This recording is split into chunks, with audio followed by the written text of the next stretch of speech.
그래서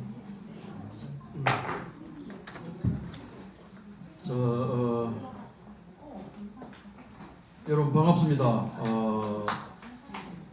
여기는 산진이 출판사가 운영하는 산진이 공간이라는 문화 공간입니다. 오늘 북토크는 그 문학 슬래시 사상이라는 그 반영감지가 주최하는 북토크고, 오늘 특별히 영미시의 매혹이라는 아주 좋은 책을 내신 영문학자 영시를 전공한 김혜영 선생님을 모셨습니다. 여러분 박수 부탁드리겠습니다. 저는 문학 평론을 하지만 오늘 영문도 모르고 여기에 사회를 맡게 되었습니다. 우선 저자이신 김혜영 선생님의 인사 말씀을 듣도록 하겠습니다. 네, 안녕하세요. 날씨도 차가운데 이렇게 아름다운 미인분들과 미남분들이 많이 와주셔가지고 굉장히 감사합니다. 교수님도 굉장히 좋아하시네요. 네, 출판사 대표님도 기뻐하십니다.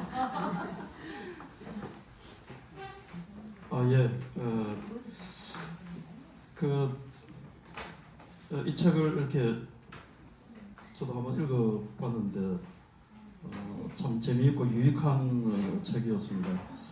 우선 이 책을 저술하기까지 그 과정들 그런 이야기들을 좀 해보시죠.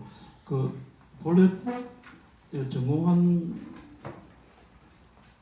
그 분은 시인은 로버트 로웰입니까? 네. 예.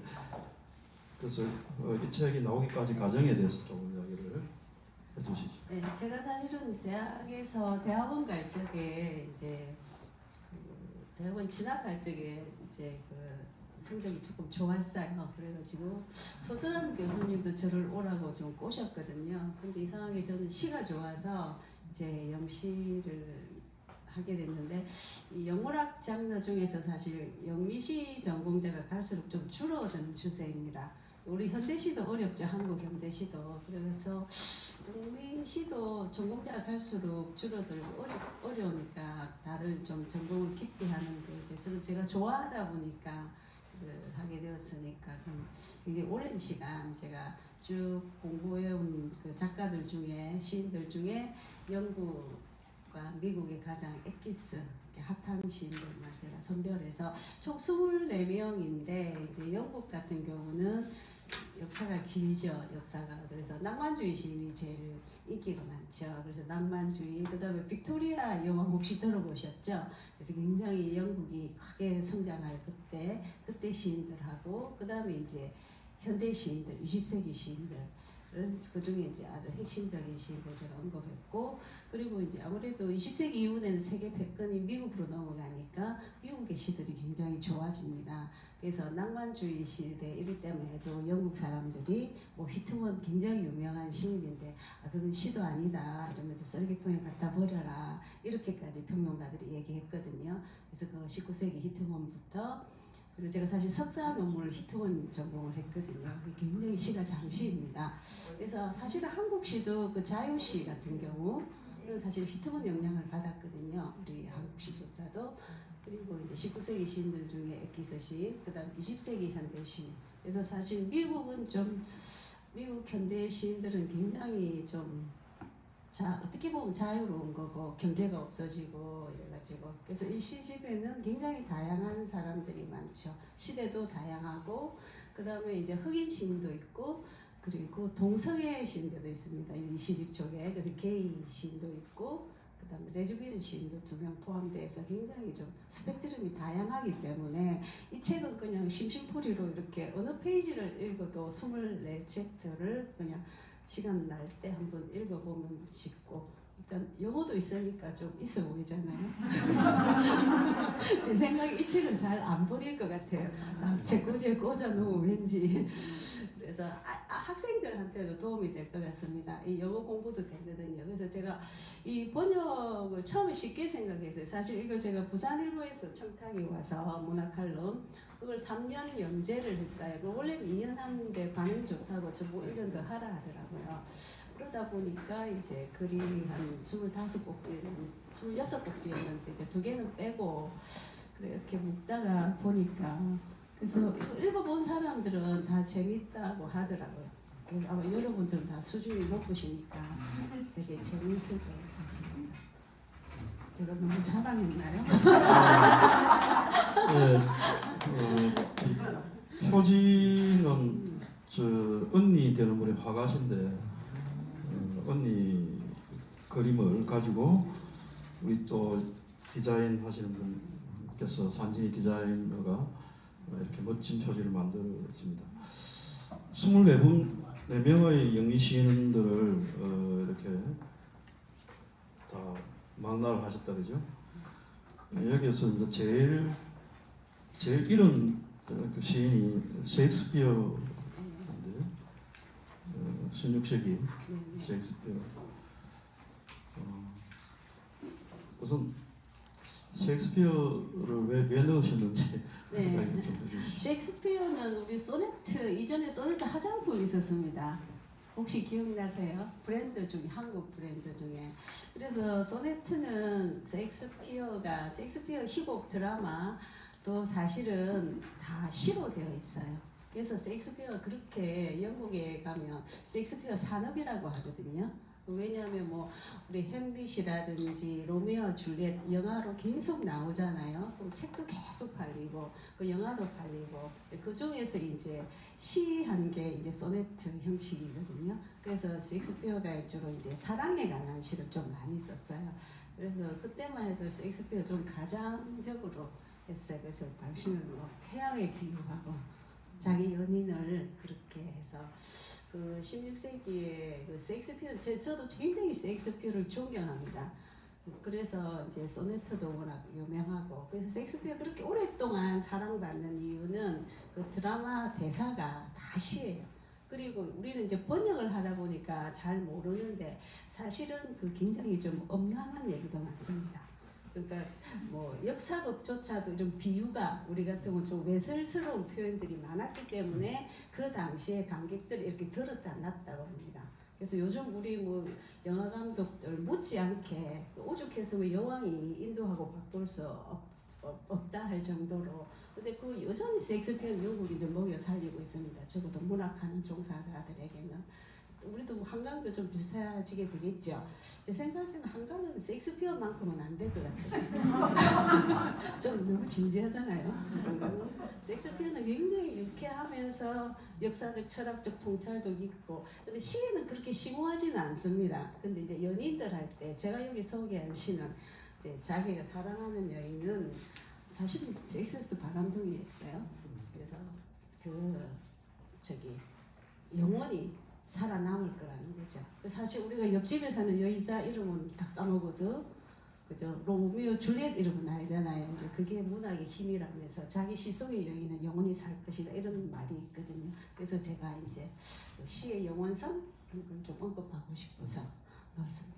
예, 우리가 서구도 그리스 시대에도 서정시도 있었고 사포.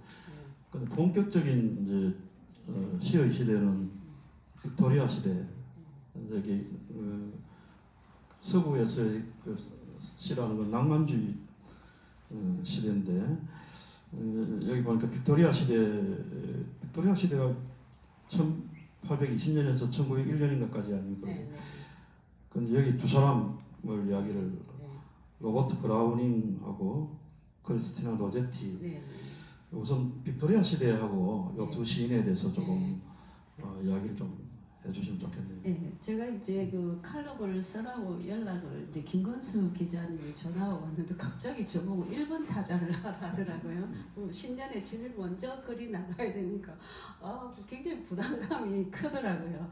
그래서 누구를 할까 고민을 많이 하다가 그때 뭐 코로나도 터지고 그러면서 한참 그게 많았어요. 뭐 한남충 그래가지고 우리 남자를 비하하는 표현들이 많았어요. 그게 예를 들면 이제 여혐에 대한 미러링으로서, 그죠?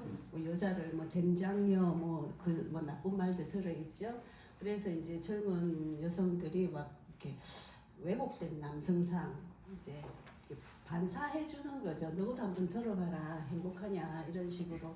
그런 어떤 시대적 그 함의가 있어서 제가 이제 좀 더 정말 한국적인 신사의 전형은 뭘까 그렇게 고민을 하다가 보니까 이 로버트 브라우닝이 생각나서, 이 브라우닝이 영국 시사에서 가장 브라우닝 부부의 사랑이 굉장히 아름다운 사랑으로 각인되는 부부거든요. 그래서 왜냐하면 브라우닝이 굉장히 부잣집 은행가 가문의 아들인데 그 당시에 자기가 6살 연상의 여자를 사랑합니다. 그래서 엘자베스 브라우닝인데 그 당시에 그 여자가 더 인기 많았어요. 굉장히 달콤한 사랑시.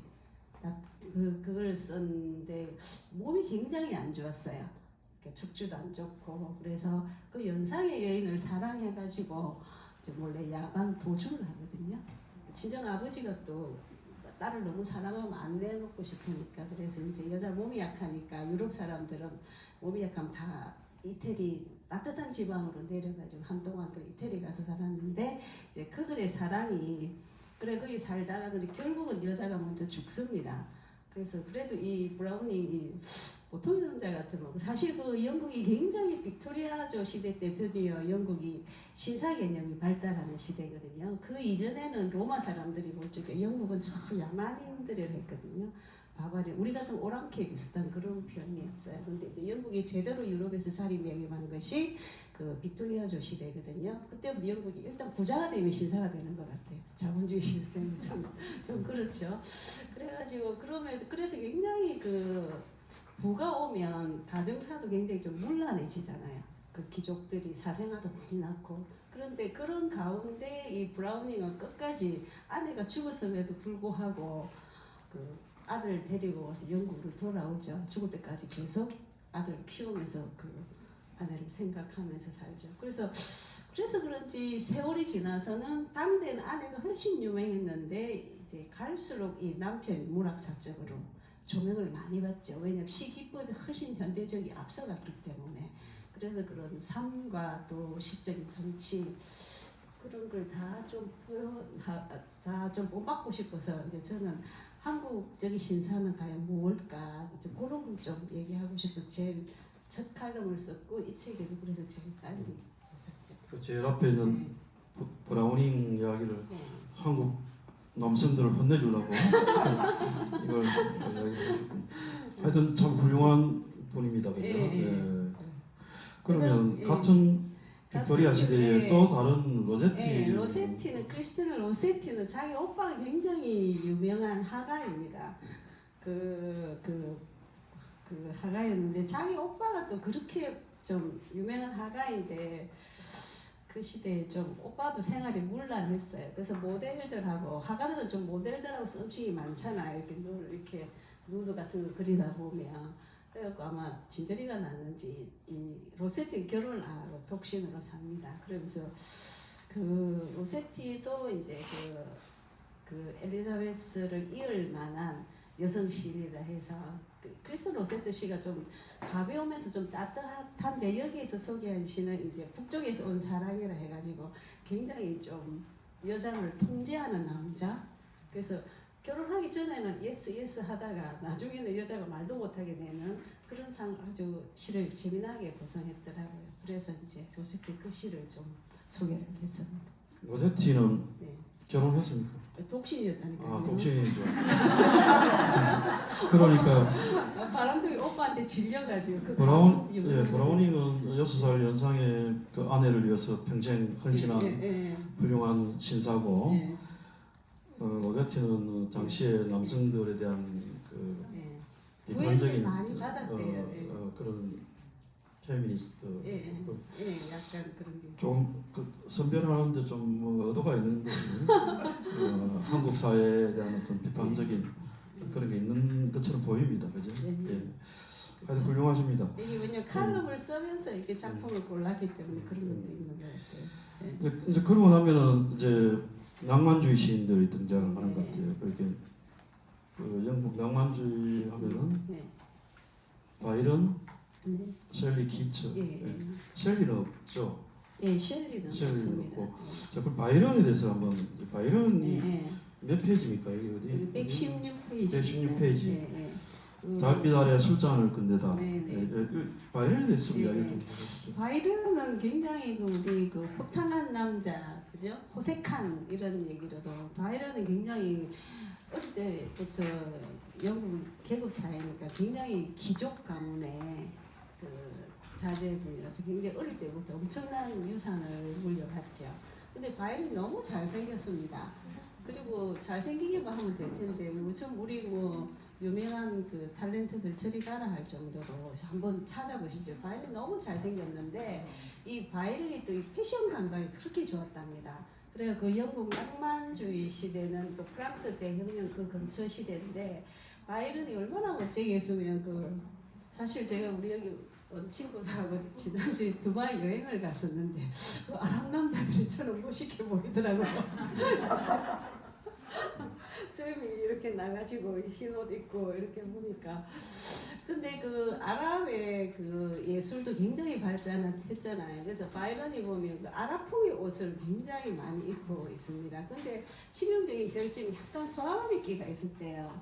그래 놓으니 그 잘생긴 외모에 시도 잘 써, 집안도 좋아. 모든 여성들이 따라다닌 거죠. 그래서 엄청 연애를 많이 하고 그랬죠. 그래서 거기가 이제 자기도 사랑을 많이 하다 보니까 사랑 좀 그만하고 싶다는 시를 여기에 제가 소개를 했습니다. 그래서 바이런은 좀 일찍 돌아요. 영국의 낭만주의 시인들은 다 일찍 죽어요. 시인은 좀 일찍 죽어야 되는데 전 너무 오래 사는 그 그리스 내전에 네. 참전해가지고 30몇 살, 35살. 예, 굉장히 일찍 하시고 그다음에 잘생긴 키처. 키처는 의사인데 지금은 우리나라의 의사가 굉장히 각광받는 직업이었지만 낭만주의 시대 영국에서는 의사들도 사는 게 힘들었어요. 오히려 시인들이 훨씬 더 좀 대접을 받고 그래가지고 키처도 폐병으로 죽게 되죠. 낭만주의 시인들이 모조수병은 다 빨리 갔습니다. 그래서 빨리 가야 전설이 되는 거예요. 그 바이런이 아주 너무 잘생겨서 그 여성들이 그 얼굴만 쳐다보면은 네. 뭐 혹한다고 이야기를 네, 평전 같은 데 하고 네, 있는데 네. 근데 바이런은 사실 한쪽 다리가 예. 좀 그러니까 이렇게 안 좋잖아요. 그 약간 동정심까지 이렇게 끌어내니까 동정심까지. 좀 그렇잖아요. 너무 완벽한 남자면 여자들이 또 도망가고 싶은데 바이런이 연민을 호소했군요. 약간 또 돌봐주고 싶기도 하고 이래가지고 하여튼 어느 날 깨어나 보니 스타가 되어 있었다. 이 구들도 바이런한테서 나오는 거죠. 저는 영국 여성들은 남자 얼굴만 쳐다보는 줄 알았죠. 그건 아니었습니다. 이 남자가 너무 강한 척해도 좀 매력이 없대. 약간 결핍을 드러낼 때 그 여자를 잘 꼬시는 그 바이런을 통해서 알 수 있다. 그 키처는 네. 인용한 시에도 보면 그 미는 진리다. 예. 왜 미가 진리인지 나는 그게 좀 키처로 생각할 때마다 좀 궁금했는데. 키처도 굉장히 이른 나이에 이제 동생들이 다 폐병으로 죽으니까 그 아마 이게 감염이 되었나 봐요. 그 키처도 영화가 있어요. 그 자기 그 사랑한 애인인데 그 영화도 나왔는데 저도 처음에는 키처 씨를 잘 몰랐었거든요. 근데 참 지금 보니까 이 키처가 굉장히 천재 같은 생각이 들더라고요. 그래서 키처가 그 시에 보면 미가 영원하다 이런 거 저도 참 잘 몰랐는데 지금 생각하니까 그 결국은 예술에 있어서 그 아름다움이 결국 살아남잖아요, 그죠? 우리 모나리자도 그 고유한 아름다움이 있으니까 그 영원성을 지는 거지. 그래서 키처가 그 어떤 예술의 아주 어린 나이임에도 불구하고 그 예술의 본질을 깨뜨려 보는 해안이 굉장히 뛰어난 지인이었다 이런 생각이 들더라고요. 예. 그리고 워즈워스. 이제 워즈워스는 그 수선화. 저도 수선화 참 좋아하는데 이전에 제가 대학 갔을 때 그 부산대 앞에 교정에 그 노란 수선화 많이 심어놨었거든요. 본관 앞에. 그래서 워즈워드는 이제 자연에 대한 워즈워드 어릴 어릴 때 부모님 좀 일찍 돌아가셔서 그 이제 호숫가 지방에서 살면서 이제 자연 속에서 많이 그리고 초기에는 그 콜리지하고 굉장히 낭만주의 운동을 많이 해가지고 공이 좋았는데 나중에 워즈워스는 이제 영국의 개간 시인이 됩니다. 그러면 이제 나라에서 이제 왕실에서 돈을 주는 거죠. 매달 생활. 대체로 시인들이 좀 가난했는데 저도 책 써보니까 진짜 돈 벌기 어려워요. 돈이 더 들어가고 그러니까 대체로 작가들은 다 좀 그랬던 것 같아요. 그랬는데 이제 개간 시인이 되니까 워즈워드는 나중에 조금 좀 이렇게 혁명적인 시들고 좀 뭐랄까 안주하니까 그 당시 젊은 시인들이 막 비판을 많이 했대요. 반대로 이제 콜리지는 약간 아편도 먹고 약간 좀 문제가 많았음에도 젊은 시인들은 더 존경했다 하더라고요. 그래서 저는 그래도 이 수선화 씨는 굉장히 아름답잖아요. 그 호반에 그 수선화가 피어갖고 바람결에 이렇게 흔들리는 그 풍경을 시에 그렸는데 우리가 이 시를 안 읽어도 시를 보면 그 풍경이 상상이 되잖아요. 저도 그곳엔 가보진 않았는데 제 친구는 가봤다 하더라고요. 굉장히 아름답더라고. 그래서 일단 그 워즈워드는 독자들 편안하게 해줘. 그리고 뭐 낭만주의 정신이 평등 정신이 많으니까 그 이전에 사실은 신고전주의 시인들이 굉장히 시를 어렵게 썼어요. 귀족을 위한 시. 그게 일반 서민들이 싫어하잖아요. 이해를 못하니까. 그래서 굉장히 미주주의를 많이 실현한 그런 시인 거죠. 그래서 속에서. 그 우리도 국문학을 하면서도 실험 공부할 때 워즈워드 그 서정시 서문의 일상어를 뭐 사용하는 이런 이야기 인상 깊게 봤거든요.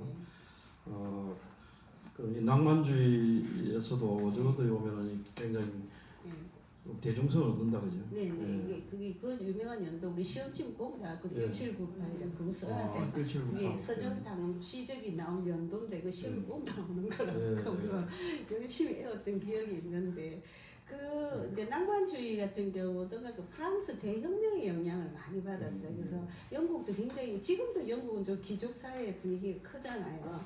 그런데 이제 그 프랑스 대혁명 영향을 받아가지고 굉장히 이제 민주주의의 그 토대가 형성이 되는데 이제 워즈워드 같은 경우는 서민들을 위한 시를 썼거든요. 일단 시가 쉽고 그다음 시형이 좀 단순합니다. 누구나 읽어도 이해할 수 있는 거.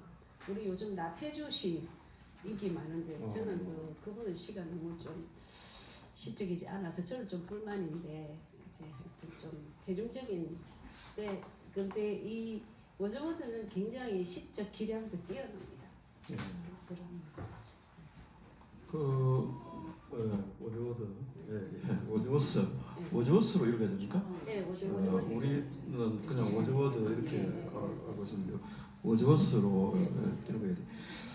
그러면 그 이제 아일랜드 쪽으로 그 예이츠가 있는데요. 시기적으로 워즈워스하고는 예이츠하고는 어떻게? 예이츠는 우리 일제시대 시인입니다. 그러니까 20세기 초반 시인이죠. 네. 아일랜드의 대표 시인이고 노벨상 받았죠. 노벨 문학상을 받았고 또 예이츠는 또 자기 첫사랑 여자가 모두곤이라는 사람입니다. 시인들이 보면 맨날 시 쓰고 좀 희마리가 없잖아요. 근데 그 여성은 굉장히 미인이었어요. 그래가지고 굉장히 혁명 운동을 직접 했거든요. 그러니까 이 유약한 이 예이츠가 그 여자 되게 좋아했죠. 근데 결국 이렇게 차입니다. 그래서 그 여자를 사랑하는 시가 굉장히 많아요. 그래서 그 예이츠 시에서 엄청 나오거든요. 그래서 쿨로스의 백조에도 그 여자를 첫사랑 여자를 계속 생각하면서 또 웃긴 것은 그 여자는 이제 같은 혁명 동지인 군인하고 결혼했거든요. 근데 나중에 그 여자가 딸을 놓았대. 근데 늙은 예이츠가 그 딸도 예뻐가지고 그랬습니다. 근데 나중에 결혼은 이렇게 우리 같으면 약간 무녀 같은 여자 약간 이렇게 그 서양에도 그런 여자들이 있잖아요. 그런 약간 접신한 이런 부인을 만나가지고 근데 시는 초기 시는 좀 낭만적인데 첫사랑 그 여자 얘기 굉장히 많이 해. 근데 사람들이 좀 좋아하죠. 저도 사랑시 좋아하는데 사랑시가 오래가요. 사실은 별거 아닌 것 같은데도. 근데 정작 시적 깊이는 그 무녀 같은 여자 두 번째 부인 만나면 시 세계가 확 깊어져요. 그래서 결국 노벨상까지 받게 되죠. 그 예이츠 뭐좀 잘 모르는데 예이츠 좀 신비적인 나중에 네, 그걸 네, 가면은 그리고 예언적인 예, 그게 것도 부인의 있고 두 번째 부인이거든요. 예. 아니, 본래 원부인이죠. 이렇게 결혼한 여자의 영향이 컸던 거죠. 그렇죠. 요새 세상을 생각하면서 예이츠 재림이라는 시를 좀 예, 이번에 예. 김혜영 선생 그 북토크를 준비하면서 재림이라는 시를 보니까 기후위기나 이런 거하고도 맞겠다 하는 생각도 들었습니다. 예이츠도 굉장히 천재적이고 천재적이고 예, 아일랜드의 그 노벨상 예. 여기에서 노벨상 받은 시인들이 많습니다. 그- 한 시들 다 풍미한 시. 그 모두 보면 혁명가인데 여성인데 이 양반이 예이츠 죽고 난 뒤에도 이런 소리를 했다 그래요. 내가 예이츠의 사랑을 안 받아줬기 때문에 예이츠가 저렇게 위대한 시인이 됐다. 대단한 여성인 것 같습니다. 한국에도 그런 여성이 있을까요? 여기 중에 여기 오늘 중과 부적이네. 네, 예이츠 그 모드본 굉장히 아름답습니다. 키도 큰 추랑이 크고 이게 세련되고 그렇습니다. 그래서 예이츠까지 이야기를 우리가 했고, 그 다음에 이 20세기로 이제 와야 되겠죠. 네네. 20세기에 넘어오는데 먼저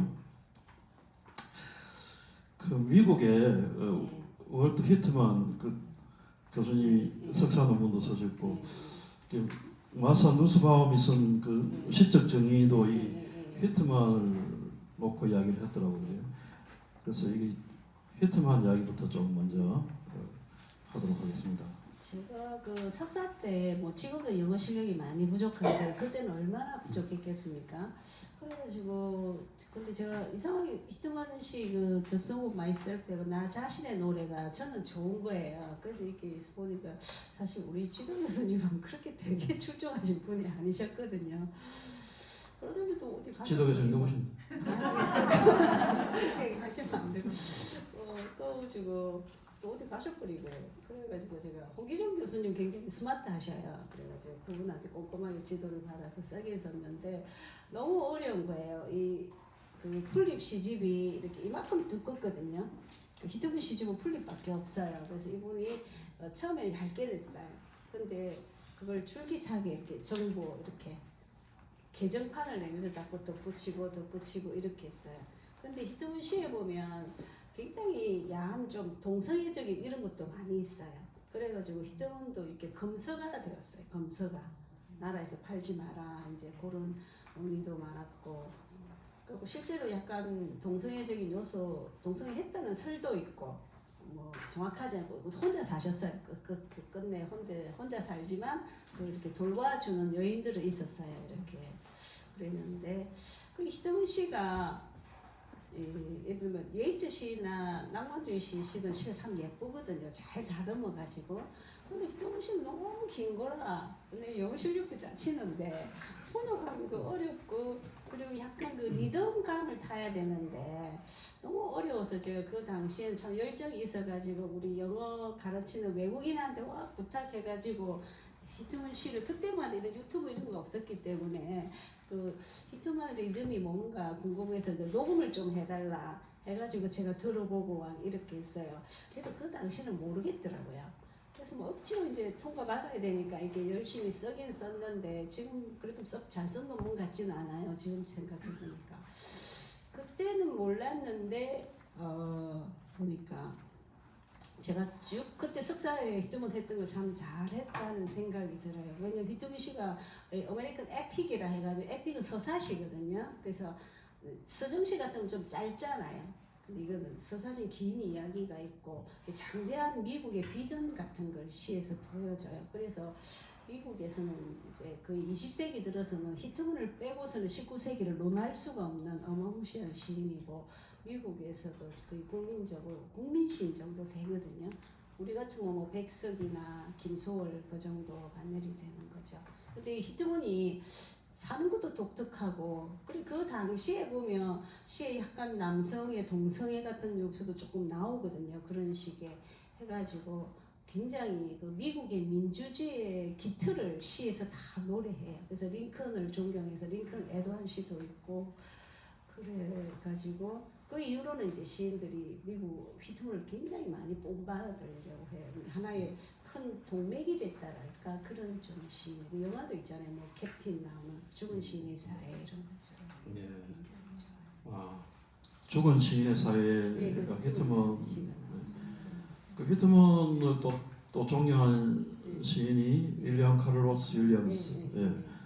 그 패터슨 예. 그 그것도 히트먼 못 받아서 했다 했거든요. 뉴저지의 패터슨 예. 저 의사 예. 소아과 의사. 예. 박강호 선생님 오셨습니까? 안 오셨어요. 오셨네. 예. 예. 그럼 카를로스 윌리엄스로 그렇죠. 그 연결해서 한번 예, 두 사람 관계를. 그 이제 휘트문은 19세기 시인이거든요. 그래서 이제 그런 극적인 19세기에는 그 심지어 이제 영국에서는 진짜 쓰레기통에 버려라는 게 진짜 그 유명한 그 책들에 보면 나오거든요. 히트문 시는 쓰레기통에 갖다 버려야 된다 할 정도. 왜냐하면 리듬이 안 맞고 그 자유시니까. 근데 그게 굉장히 시인들의 어떤 사고를 확장시킨 거죠. 지금 우리 한국도 다 자유시 쓰거든요. 우리 뭐 시조 같은 게 일종의 정형시잖아요. 그러니까 자유시니까 뭐 마음대로 쓰잖아요. 길게도 썼다, 짧게도 썼다 이렇게.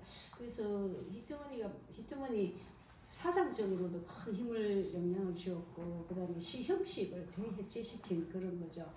그래서 20세기에 그 패터슨을 쓴 윌리엄 카를로스는 최근에 한국에 패터슨 그 영화가 개봉되었죠. 그 영화 혹시 그게 예술 영화인데 한번 가끔 가다가 TV에서도 보여져요. 그래서 이 카를로스도 약간 그 저기 약간 혼혈입니다. 혼혈.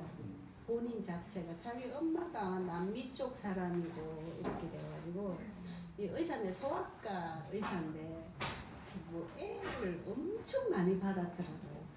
애를. 산부인과 이렇게만.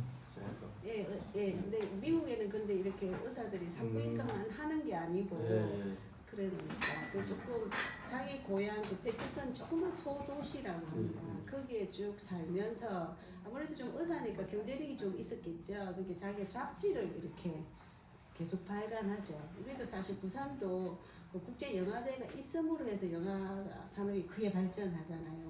우리도 여기 뭐 문학 사상이나 아니면 러시아 사상이나 이런 잡지가 있어야 예술이 구심점이 되잖아요. 아마 카를로스도 그런 혜택을 많이 본 것 같아요. 그 자기가 프랑스도 갔다가 근데 이 카를로스 시도 쉽게 써요. 쉽게 이미지전 해가지고 굉장히 쉽게 쓰고 그리고 이제 말년에 긴 연작시를 쓰죠. 그래서 패터슨에 보면 이제 여기도 주인공 저기도 주인공 다 이렇게 되는 거죠. 자기 주변의 사람들. 여러분들 중에 누군가도 저의 시의 주인공으로 나타날 수 있습니다. 예. 그래서 좀 히트문부터 이제 영국의 영향으로부터 완전히 독립해서 미국 독자적인 걸로 나아갔고 이제 그 카를로스 역시 이제 미국이 이제 강해지는 거죠. 그 20세기 시는 이제 후반에 오면 미국 시가 더 강성해지죠. 국력하고 맞먹는 것 같아요. 아무래도 영국은 이제 귀족주의 문화가 있으니까 시도 굉장히 그 리듬을 그 정형성을 유지하려고 한 그런 관성이 있을 테고 그죠. 미국에서는 이제 히트먼에서 카를로스 윌리엄스 이렇게까지 시가 이렇게 그리고 우리나라에서 자유시라고 그러는데 그 번역이 잘못됐다 하더라고. 자유율이라고 프리리듬이라고 그러는데 그런 쪽으로 이제 미국은 더 발전했는데 20세기 오면은 미국 시가 더 이제 강세다 이런 말씀이죠. 그 패터슨 영화 저도 봤는데 그게 뉴저지 패터슨 그 주인공 이름도 패터슨이고 그 버스 운전사인데 끊임없이 시를 쓰고 그죠.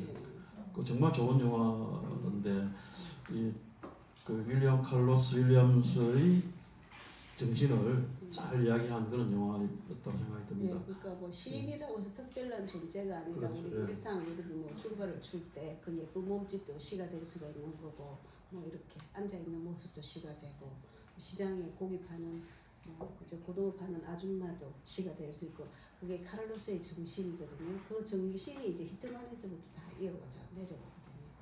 그 우리나라에서도 칠곡 할머니들 요새 네. 시를 많이 쓰고 시곡도 만들고 이렇게 하던데 그래서 김혜영 이야기 들어보니까 이제 영국적 흐름하고 이제 미국하고 영국이 이제 만나는 게 또 있죠. 그 저도 실비아라는 그 영화를 봤는데 그 영화를 보면은 테드 휴즈가 아주 몹쓸 놈으로 이렇게 그러더라고요. 실비아하고 또 누굽니까? 에드리안 니치하고 또 한 사람이 누구죠? 그래서 제가 그쪽으로 이야기를 좀 전개해 외국 보죠. 강연 갈 적에 이제 일반 대중들 상대로 좀 재밌어야 되잖아요. 다들 시를 어려워하니까. 그래서 이제 가장 아름다운 사랑을 한 브라우닝 부부 얘기해주고, 그다음 20세기에 들어오면 그 이제 실비아 플라스하고 테드 휴즈 이야기를 대비돼서 해줍니다. 그래서 실비아 플라스하고 테드 휴즈는 완전히 콩가루 그런 콩가루는 집안이었습니다. 왜냐하면 그 실비아 플라스도 생물학과 교수 딸이 되어가지고 우리도 국가에서 보내주는 장학금으로 이제 영국에 그 유학을 하죠. 거기서 만난 게 이제 테드 휴즈인데, 또 저 테드 휴즈도 너무 잘생겼어요. 그래서 영화 배우가 더 못생겼어요. 실비아라는 영화가 있습니다. 그 배우도 굉장히 007 영화에 나오는 남자인데 전 실망했었거든요. 실제 테드 휴즈가 더 잘생겼고, 테드 휴즈가 이렇게 낭송을 그렇게 잘했답니다. 우리 흔히 이렇게 영어를 잘한다고 이렇게 하잖아요. 근데 그 보니까 미국 사람들한테 얘기 주니까 미국식 영어보다 이 영국식 영어를 잘하는 사람을 좀 더 존경하는 그런 마음이 강하대요. 그래서 저보고도 혜영 씨 다음에 영국에 가서 공부를 더 하라고 그렇게 조언해준 그 미국 선생님이 계셨는데, 그래서 이 테디 휴즈가 그 좋은 악센트로 이렇게 이런 행사가 있으면 낭송을 하면 인기가 하늘을 찌르고, 근데 진짜 테디 휴즈 시 정말 잘 써요. 그래서 제가 처음에 30대는 저도 이제 열받아가지고 결혼하니까 다들 힘들잖아요. 한국적 상황에서 실비아 플레스 시 열심히 연구해서 논문도 쓰고 했는데 어느 시점부터는 제가 그 남편을 테디 휴즈 씨를 좋아하게 됐더라고요. 그래서 그러다 보니까 영국까지 가면 테디 휴즈는 집안이 좀 가난해요. 근데 머리가 좋아서 이제 명문대학을 갔는데 거기서 그러다 보니까 이제 여자들이 많을 따르니까 그 바람을 피우게 되죠. 그래가지고 여기 플러스도 약간 원래 우울증이 약간 있었는데 그 우리도 가스 오븐 있잖아요. 그 가스 오븐에 이렇게 머리를 넣고 우리 문 있잖아요. 가스가 새어 나가지 못해. 애가 둘이나 있는데 문을 이렇게 테이프를 다 바르고 이 가스 오븐에 머리를 넣고 자살해 버려요. 그러니까 얼마나 열받았겠어요. 그러니까 그 당시가 60년대입니다. 60년대가 어떤 시대는 미국에 이제 페미니스트들이 막 이렇게 우리 미투 운동 하듯이 막 발휘하던 때니까 그 막 난리가 난 거죠. 그러니까는 이제 테디 휴즈 너무너무 싫어했고, 실비아 플라스 무덤에 뭐 테디 휴즈의 안에 있으면 사람들이 그 무덤에 그거 글자를 다 파내버렸다잖아. 그들 정도로 해가지고 그래 죽고. 근데 그때 그 테디 휴즈가 바람을 피운 여자도 이렇게 글 쓰는 여자였는데 그것도 굉장히 미인이더라고. 근데 그 딸을 하나 낳았어요. 코란가는 딸이 있는데 몇 년 지나고 나서 그 여자도 똑같은 방식으로 죽는 거야. 또 가스 오븐에 머리를 이래 넣고. 너무 비극적이잖아요. 그래가지고 테디 휴즈는 많이 힘들었죠. 그래서 크라우라는 까마귀 시집을 제가 분석해 보니까 테디 휴즈의 그 힘든 내면이 뭐 시에 드러나잖아요. 암만 감출라 해도. 그래가지고 그래서 그 두 부부 이야기. 그래서 아마 페미니즘에 관한 시 분야에 있어서 이제 페미니즘에 있어서는 플라스가 굉장히 하나의 뭐랄까 이렇게 전환점이 되는 그런 시입니다. 우리 한국에 제일 영향을 많이 받은 시인 최성자 아시죠? 예. 최성자가 그 플라스 연구도 많이 하고 이렇게 했거든요. 그래가지고 이제 그렇게 되어서 20세기에 가정사회 콩가루 집안 가정사회 가장 극명한 두 데뷔를 했죠. 근데 두 시인들 굉장히 뛰어납니다. 저는 테디 휴즈 씨도 굉장히 좋아합니다. 그 알베르슨 같은 그 실비아 플라스 죽음의 연구 옛날에 청하에서 나온 그 이러고 보니까 아주 테드 루즈가 나쁜 놈은 틀림없는 것 같아요. 근데 테드 루즈의 그 실론도 우리나라 번역돼 있는데 실은 별로 번역된 게 안 보입니다. 뭐인데 조그만 거 하나 번역되는데 아 그렇습니다. 예. 참 테드는 참 천재 같더라고요. 예. 참 그리고 여기에 이제 실비아 플러스를 좀 뒤에 있지만 에이드리언 리치하고 앤 섹스턴이 이 사람들 다 연관이 있죠. 실비아하고. 그래서 이제 제가 박사 학위를 받은 그 로버트 로월이라 해가지고 꼬백시를 찬양한 사람이거든요. 그러니까 이 사람이 한 1950년, 60년대에 미국에서 왕성하게 활동을 했고 미국에 보면 우리 대학 교과서에 실리는 시인이라 하더라고요. 그래서 저 연구를 했는데 그 제자가 로버트 로월 제자가 이 실비아 플라스하고 앤 섹스턴입니다. 그래가지고 실제로 플라스하고 앤 섹스턴은 그 우리 시창작 강의 이런 데 두 사람이 만났어요. 둘 다 약간 정신병을 앓았어요. 그래가지고 섹스턴도 사실은 자살을 합니다. 근데 섹스턴은 모델을 했어요. 모델을. 굉장히 미인이에요. 그 사보도 이렇게 남아있는 사진들도 보면 진짜 무슨 패션 모델 같아요. 근데 섹스턴은 정신병까지 계속 이렇게 이분과 대화를 막 이렇게 반복하고 그랬는데 최근에 이제 제가 마지막 논문 쓸 때 보니까 이제 이분은 또 차에서 돌아가시거든요. 차에서. 근데 보니까 아마 그 섹스턴하고 이렇게 내담하는 의사 있잖아요. 정신과 의사하고 아마 썸씽이 있었던가 봐. 근데 그게 굉장히 안 좋은 사례잖아요. 전이도가 일어날 수도 있고 보통 정신과 의사하고 환자하고 좀 썸씽이 일어나는 그 정신과 의사 선생님들이 전화를 잘 안 받잖아요. 하도 전화가 많이 오니까 정신과 의사 선생님들 많이 괴롭다 하더라고요.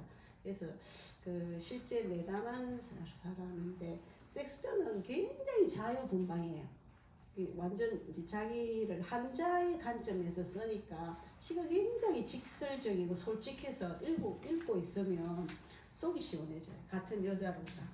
그래서 보면 남자가 다 자기를 피곤하게 한대. 우리 유행가 가사처럼 숟가락도 피곤하고 뭐 속옷 실크 속옷도 피곤하고 다 피곤하대. 이런 식으로 굉장히 솔직하게 쓰면서 오는 그 날것이 주는 해방감 같은 걸 주는 아주 매력적인 시인인데 그래서 한때는 사람들이 그 남성 비평가들이 플라스는 좀 지적이거든요. 그래서 좀 플라스는 좀 좋게 평가해주고 섹스턴은 시가 아니다 이렇게 평가 전하는 사례도 많았다고 합니다. 근데 제가 여자라서 그런지 또 플라스는 플라스대로 매력 있고 섹스턴은 좀 해방감을 주더라고요. 자기가 환자의 관점에서 쓰니까 근기가 없어요. 그런 것도 좀 좋더라고요. 아 예. 그 이제 실비아 플러스 최성자 시인이 영향을 많이 받았다면 앤 섹스턴의 영향을 많이 받은 분은 진주의 김원희 시인이 아닌가 이런 내가 이번에 읽으면서 그런 생각을 해봤는데 그래서 이제 이 앤 섹스턴 시집이 두꺼운 시집이 이제 번역이 되어 있더라고요. 그래서 조금 보다가 내가 왜 이러지 하고 말았습니다. 김원희 씨 제가 지난주에 자주 연락도 하고 이렇게 하는. 앤 섹스턴 이야기는 안 하십니까? 네, 아마 잘 모르셨던 거. 김원희 선생님도 영문학이죠. 예, 그분도 영문학 하셔가지고. 네, 오히려 앤 섹스턴보다 김원희 씨는 더 나간 거죠. 김원희 선생님은 의도적으로 극단까지 나가고 굉장히 그 외설적인 그 시의 상징적 코드를 계속 조작하면서 이렇게 하는데 섹스턴은 그 정도까지는 안 가는 것 같아요. 로버트 로웰의 고백시의 흐름이고 다 자기 자신을 그대로 고백하는 그런 시인들인데 그 이전까지만 해도 로버트 로울이 나오기 전까지만 해도 미국의 그 좀 엘리트 계층에서는 시에서 이렇게 욕을 쓴다거나 이런 게 없었어요. 근데 로월이 보면 저 어릴 때 자기 학교 다닐 때 오줌 싼 이야기 이런 거부터 그 인생 연구에서 보면 자기 아버지 실직 다 되어서 아버지가 좀 비실비실한 아버지 이런 거 다 까발리거든요. 그 영향을 받아가지고 여기 도입한 계기가 바로 그것도 플라스입니다. 플라스가 신랑 그 아빠란 시에 대놓고 개새끼라는 얘기를 하거든요. 그 이전에는 영국이든 미국 시인, 특히 여성 시인들이 함부로 욕을 쓰는 시인들이 없었어요. 남성 시인들은 있었어요. 그러니까 그 뒤로부터 욕이 많이 나옵니다. 여성 우리 시에도 보면 한국 시에도 욕을 들어 쓰거든요. 여성 시인들이. 그래서 그게 이게 그 언어의 근기도 근기를 깼다. 깨뜨려 주는 예, 거죠. 예. 표현에 있어서. 예. 시적 허용. 예, 예. 예. 그 실비아 플라스는 그 테드 휴저 같은 바람둥이 때문에 자살했고, 예. 그앤 섹스턴은 계속 그 이제 정신질환 때문에 예. 이제 그리고 이제 아주 그 자유로운 어떤 그런 섹스톤도 여성성을 남성 편력이 엄청났어요. 예.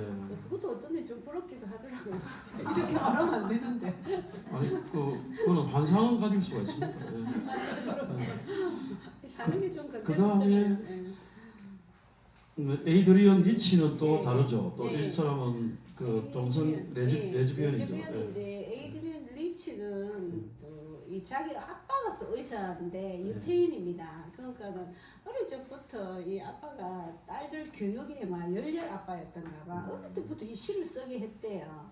그래 놓으니까 얼마나 괴롭게 지석이 어른들도 저도 어떤 데 찍다 보면 쓰다 보면 진짜 머리 쥐어 뜯고 싶은데 그래 놓으니까 이 틱장애 있죠. 이런 것도 있고 몸도 되게 약했던가 봐. 그래가지고 이제 계속 썼으니까 머리도 있는 데다가 그래갖고 일찍 뭐 그 상도 받고 해요. 그 문학상을 받고 해가지고 정상적인 결혼 생활을 해요. 그 남편이 유명한 또 교수예요, 대학에. 그런데 애 3명도 낳았고 그런데 어느 날 이제 자기가 이 성 정체성을 깨달았나 봐. 그래가지고 자기는 이제 동성애 레즈비언이라고 선언을 하니까 그것도 남편이 열받아가지고 권총으로 자살해 버렸잖아요, 남편이. 이게 실비아하고 테드 후저가 거꾸로 달리는 또 조금 아닌가? 약간 조금 반대되기보다는 반대? 하여튼 그래서 그 하여튼, 예. 남편이 아내가 자기가 네. 레즈비언이라고 이렇게 고백을 하니까 그 당시만 해도 한 돌아가실 때가 한 60년대 그 정도 네. 됐을 거예요. 그럼 남편이 권총으로 자살해 놓으니까 또 대중적 비난을 얼마나 받았겠어요. 우리 지금도 함부로 레즈비언이라 잘 밝히지 못하잖아요. 우리나라 사회도 아직까지는. 근데 그걸 이제 다 이렇게 극복하고 그래가지고 이제 파트너들하고 살더라고요. 이 레즈비언들은. 이 파트너도 보니까 그 글 쓰는 사람인데 약간 남미 쪽이 혈통이 있는 그런 분이던데 이 그 에이드리 리치는 키도 작고 이렇게 몸도 되게 약해요. 근데 이렇게 굉장히 강합니다. 레디컬하다 하거든요. 그래서 끊임없이 시뿐만 아니라 이론에서도 페미니즘 그 레즈비언 이론을 계속 펴내죠. 거의 뭐 전사 같은 이런 느낌이에요. 그러면서 자기가 이제 레즈비언이다 보니까 그 흑인들 이렇게 좀 차별받는 사람에 대한 연민이 더 생기잖아요. 그래가지고 나중에 그 흑인 시인들 중에 오드리 로드하고도 굉장히 친하더라고요. 그래서 거기도 레즈비언이거든요. 같이 협력해주고 자기 상 받을 걸 좀 양보하기도 하고. 우리나라로 다 받아가는 사람도 있거든요. 같은 사람 주지도 안 하고 혼자 다 받아가는 사람도 있는데 레디컬 엄청 레디컬. 페미니즘이다. 그래가지고 요즘 굉장히 문화의 퀴어 이론을 많이 연구하거든요. 그리고 많이 인용이 되죠. 예.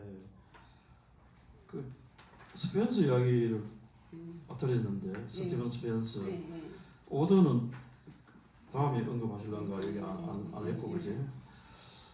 그 아까 스펜서는 뭐 오늘 공항에서 그 어디 가면서 그제 공항 이야기를 했는데 그 에이드리언 리치하고 그 뒤에 있는 책 후반부에 있는 오드리 로드하고의 그 관계가 있다고 이야기했잖아요.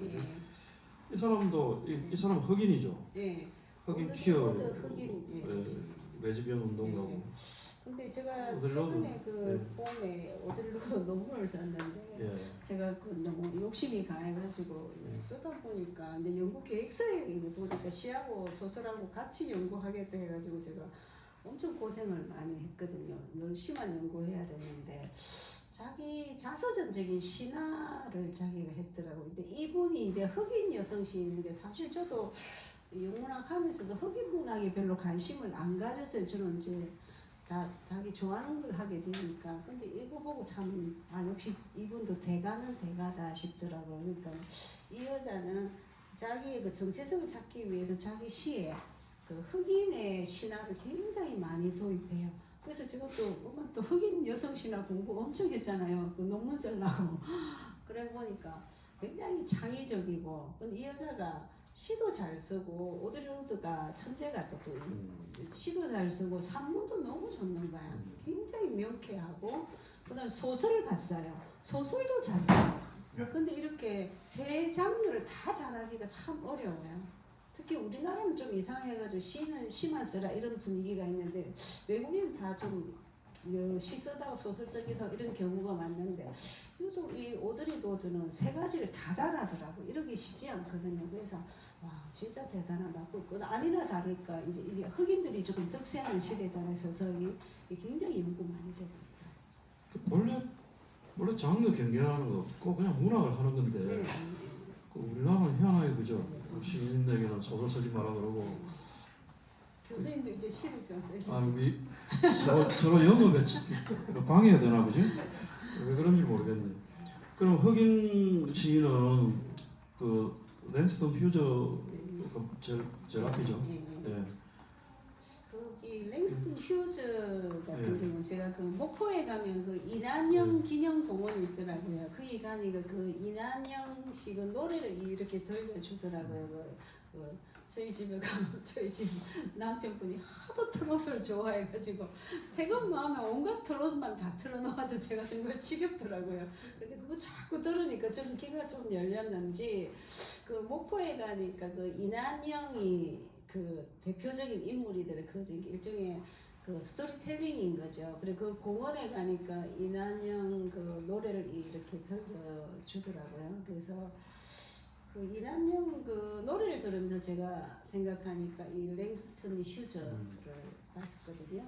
그래서 랭스턴 휴저를 저희 선배님이 그때 박사 논문을 쓸 때 공부하시는 걸 보고 혜영아 니 블루스를 아느냐 이러면서 저한테 묻고, 그래서 그 블루스 음악이 뭐 흑인들 그 장례식 때 흑인들이 푸른색 옷을 입었다나 거기서 유래해가지고 굉장히 구슬프고 그 블루스 리듬 아시죠? 그런 건데, 그래서 할렘 지역인 뉴욕의 할렘 지역에 그 레상스를 주도한 사람인데, 저도 조금만 알고 있었는데 이제 제가 이렇게 글을 쓰려고 하다 보면 좀 자세히 보잖아요. 이분 시도 굉장히 쉬우면서 이렇게 임팩트를 주는, 그래서 매력적인 시라는 생각을 했어요. 근데 알고 보니까 이분도 혼자 사셨더라고요. 아마 동성애자였던 것 같아요. 랭스턴 휴저. 랭스턴 휴저는 평전을 그 소설가 박태선 선생이 번역한 것을 우리나라에도 소개된 적이 있거든요. 근데 블루스가 재즈, 블루스 이런 게 다 흑인들 그 하이 문화가 주류가 됐죠. 그럼 이 흑인 계보는 랭스턴 휴저하고 오드리 로드. 그런데 그 미국의 그 시적 대부가 월트 히트만이고, 히트만 영향을 받은 사람이 윌리엄 카를로스 윌리엄스고, 또 윌리엄 카를로스 윌리엄스의 영향을 받은 요즘 우리나라에 굉장히 인기 있는 루이즈 글릭, 루이즈 글릭 이야기를 루이즈 글릭이 한 몇 년 전에 노벨상을 받아가지고 노벨 문학상 3년 전인가 받았거든요. 근데 그 여자가 그 노벨 문학상 받았을 적에 전화가 오잖아요. 그 이제 그 소감이 다들 궁금해하잖아요. 그래서 노벨 문학상을 소식, 당신이 이제 노벨상으로 지명되었을 적에 무슨 말을 하는지 전 세계인들이 궁금해하잖아요. 뭐 한강은 뭐 아들하고 뭐 좋은 시간 보내겠다 그렇게 말을 했고, 글릭은 내가 일단 커피부터 마셔야 되겠다고 그런 말을 해서 사람들이 글릭다운 발상이다 그랬거든요. 이 루이즈 글릭이 작년에가 돌아가셨거든요. 그분이 노벨상 받기 전에는 한국에 그렇게 대중적으로 알려지질 않았어요. 다들 놀랐죠. 저런 시인이 상을 받나 그랬는데, 이분 서정시를 썼는데 이분이 어릴 적에 자기 언니가 어릴 때 죽었대요. 그래 놓으니까 자기 엄마가 이 언니가 죽고 자기가 태어나 놓으니까 이 엄마가 자기 친엄마가 이렇게 그 슬픔을 완전히 극복이 안 되어 가지고 자기한테 자꾸 언니의 흔적을 찾으려 했던 이런 게 자기한테 굉장히 엄청난 정신적 스트레스다 이러더라고요. 그러면서 여기도 유대인인데 이렇게 이분이 고등학교 때쯤 이럴 때부터 이렇게 거식증을 알아요. 거식증을 꽤 오래 한 7, 8년을 앓더라고요. 그러면 이제 그 치료를 해야 되잖아요. 거식증 같은 경우가 많이 죽잖아요. 거식증이. 그래서 보면 이렇게 먹고 토하려고 이렇게 손가락을 넣으니까 거식증 환자들도 표가 난다더라고요. 손에 자국이 남아가지고 턱에도 자국이 있고. 근데 이게 이분 같은 경우는 그걸 극복하기 위해서 역시 정신 치료를 받았더라고요. 정신분석 치료를 약물 가지고는 안 되니까. 근데 그런 그 흔적이 시에 많이 드러나는 거죠. 그래서 굉장히 다층적 화법을 쓰고 그러면서 시형이 굉장히 일상을 쓰고 드라이하게 써요. 뼈대만 남은 시 같은데 묘하게 매력이 있더라고요. 언뜻 보면 어려운 단어가 없어. 뭐 대충 사전 안 찾아서 전 좋더라고요. 처음에는. 근데 어려워. 그게 그러니까 다양한 해석을 유도하고 그러면서 그 야생 붓꽃이라는 시집이 있는데 그 시집이 참 좋더라고요. 그걸 읽으면 왠지 이렇게 위로를 좀 받는 느낌. 그래서 이분이 한때 또 자기 집이 그 LA 산불처럼 한때 홀라당 다 탄 적도 있대요.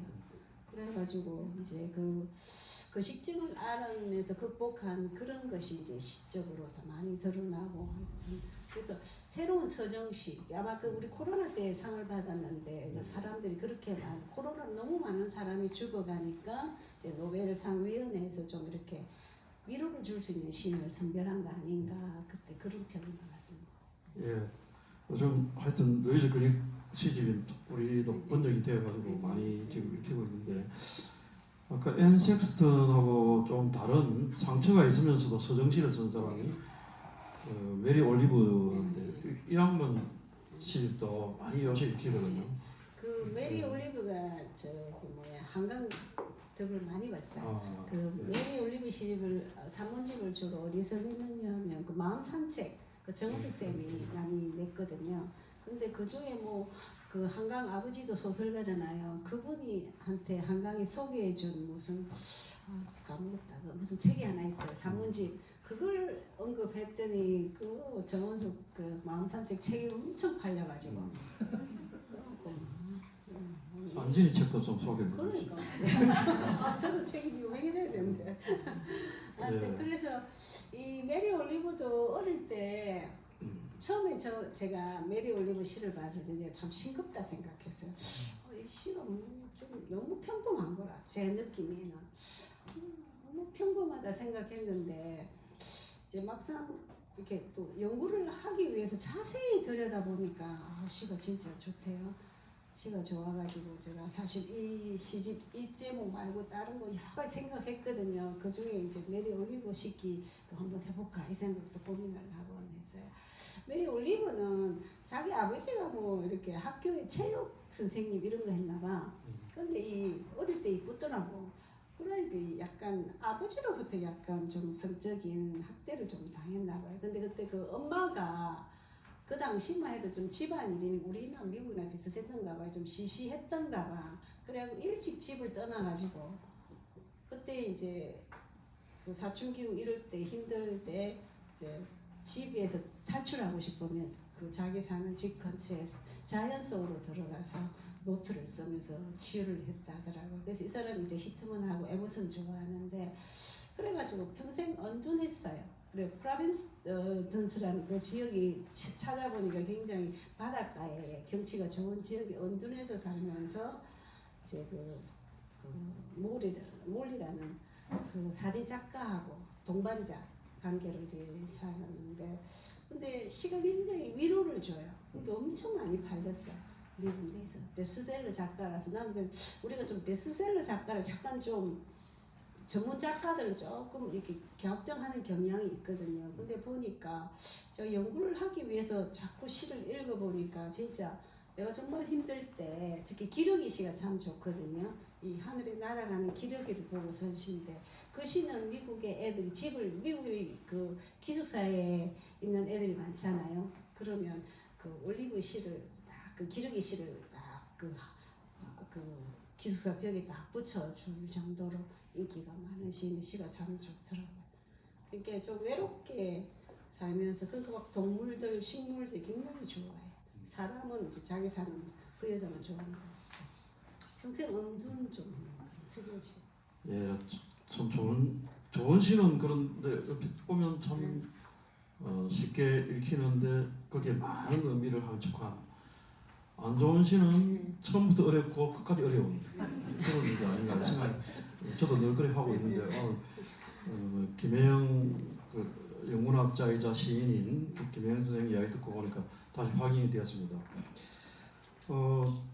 이래 오늘 24명의 시인들을 이렇게 빠뜨린 분도 한두 분 있지만은 대충 이렇게 살펴보니까 영리 시의 어떤 그 분위기 이런 걸 좀 느끼겠고 그 20세기 후반으로 올수록 이제 시가 일상적이면서도 그러면서도 많은 이야기를 함축하는 그 사실은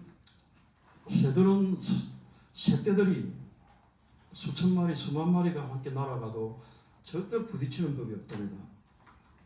그다음에 꿀벌도 이동할 때 굉장히 그게 민주적인 질서가 있다고 그래요.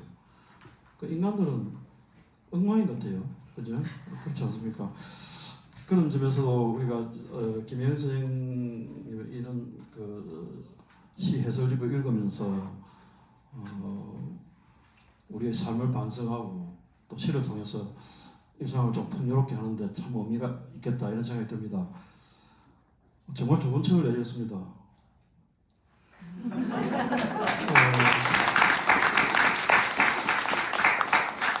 이게 또 빠뜨린 시인들은 앞으로 또 두 번째 책을 내실 거죠? 생각 한번 해보고. 생각해보고 또 신문사에서 칼럼을 또 쓰셔야 되겠네요. 청탁이 오면 또 청탁이 목소리 오면. 욕심에. 예. 시간이 정해진 시간이 되었습니다. 이제 그렇지만은 오신 분들이 하실 말씀이 많을 것 같아요. 오늘처럼 이렇게 그 많은 분들이 온 경우를 처음 보는데 대단하십니다. 우리가 평소에 많이 그 김혜영 선생님을 놀렸습니다. 오드리 헵번이라고. 오드리 헵번 같은 분이라고 이렇게 우리 문단에는 알려져 있는데, 자, 이 책에 대해서 질문이 있으시면 질문을 해주시면 좋겠습니다.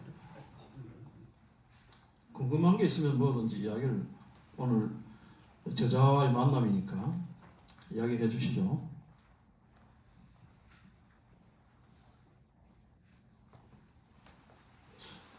굉장히 부드러운 분인데 무서운 모양이죠. 내공이 있으시니까 그렇겠죠. 말은 쉽게 하시는데 안에 감추고 있는 게, 오늘 여기 책에서는 빙산의 일각만 이렇게 각 시인별로 이렇게 드러내 놓았었는데, 그럼 질문 안 하시면은 그 뒤풀이에 가서 허심탄회하게 이야기할 기회를 드리겠습니다. 자, 그러면 마지막으로 우리 저자께서 아까 인사를 했지만 한 번 더 인사도 하시고 하고 싶은 말씀을 하도록 그렇게 하겠습니다. 아유, 진짜 여러분들 다 부자 되실 것 같아요. 제가 기도 많이 해드릴게요. 이렇게 와주시니까 너무너무 감사하고 제 인생의 가장 행복한 순간 중에 한 순간이라 생각합니다. 그리고 특별히 이 책 편집하신 우리 이선아 편집자님께도 정말 저희 감사드립니다. 이거 엄청 어렵더라고요. 근데 진짜 제 오자뿐만 아니라 이제 세세하게 이게 다 잡아주시고, 제가 힘들 때 용기도 많이 주셔서 정말 제가 멋진 편집자를 만나서 이렇게 책이 예쁘게 나온 것 같습니다. 그리고 강수글 대표님께도 감사드립니다.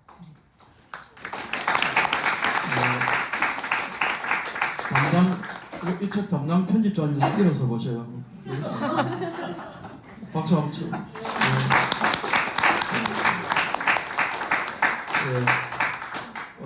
이것으로 김혜영 교수님의 영미시의 매혹 북토크를 모두 마치겠습니다. 감사합니다.